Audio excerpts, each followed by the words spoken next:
first half turnovers, but nothing seemed to work in the second half. Could you put your finger on anything? Nothing worked the last 30 minutes of the game.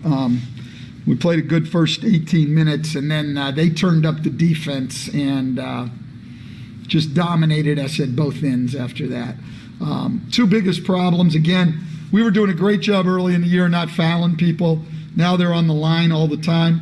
The comeback at the end of the first half was largely fueled by them being at the free throw line all the time. So that was a big problem. And then our turnovers.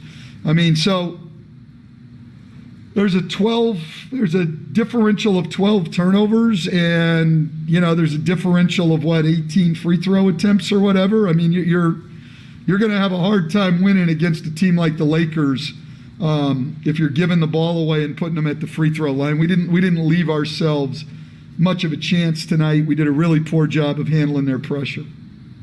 You pride yourself on being a very good rebounding team. How frustrating was it, though, to watch the Lakers rebound misses at the free throw line? Yeah, I was not happy with that. There was a lot I wasn't happy with, but we just, over the last 30 minutes of that game, they were the far better team. Hey Stan, Christian Clark here with Nolan.com. I know turnovers have been, among the biggest points of emphasis. I mean, just how frustrating is it that continues to crop up? Yeah, I mean, listen, we're going on a problem that's been going on for a long time, and it's going to take an individual focus from each guy to be better about it. So I think we know collectively that it's a problem. I don't know if we've taken that to an individual level, and instead of we have to stop turning the ball over, each guy's got to take more of an attitude of I've got to stop turning the ball over. Hey Stan, this is Will from The Athletic. Just how did you feel about the way your team kind of closed the game out? It seemed like the league just kept going and kept going. Do you feel like your team competed all the way to the end? Well, look, it was 84-79, right? We got it back to 5. It showed 4 on the board, but then they changed one of JJ's threes to a 2. So it was 84-79, and I think from there it was a 26-6 run.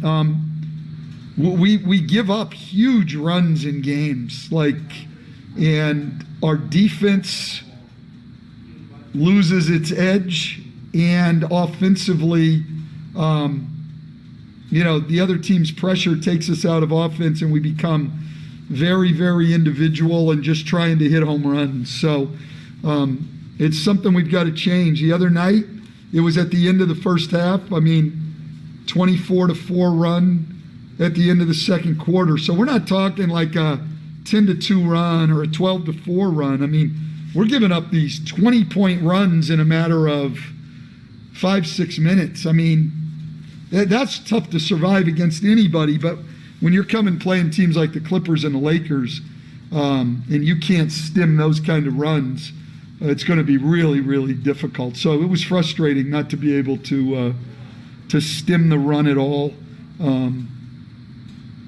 by doing what we needed to do at either end of the floor. So, I don't know. And Scott Christian of NOLA.com. I had actually a similar question, but now that you mentioned that, do you feel like this is an offense kind of hurting a defense right now, or do you think it's a defense hurting an offense, or is it even possible to decipher the difference right now when things went as badly as they did in that second half? Well, yeah, it all snowballs, right? So if you're not stopping anybody, Scott, then you're facing set defense against the best defense in the league all the time. And if you're not scoring, and especially when you're turning the ball over, then they're out in transition. So the answer is yes, the defense is hurting the offense and the offense is hurting the defense. So it's all sort of going together. It's not just one or the other. It's in those runs, I would say it's both, and it's a total collapse at that point. Hey, it's Andrew from ESPN. You mentioned maybe a few games ago you wanted to see Zion get the rebound and push. Seemed like he did a lot of that tonight, especially in the first half. What did you like from him? Really kind of making the offense go early on. Yeah, listen, I like the way he played. I like the way he attacked. You know, and I want to see that continue. I like the ball in his hands, pushing the ball, and I think the more we do it, the better we'll get as a team of doing that. I thought he was making a conscious effort to try to find people as he went. I think he's frustrated. You know, when you're big and strong in this league, you just don't get calls, and I think he's frustrated by that, you know, because you don't look like you're out of bounds. You need to flop all over the place and fall down and shit to get calls. That's not how he plays, so I think he's frustrated, but I want to see him keep going. All right, thank you.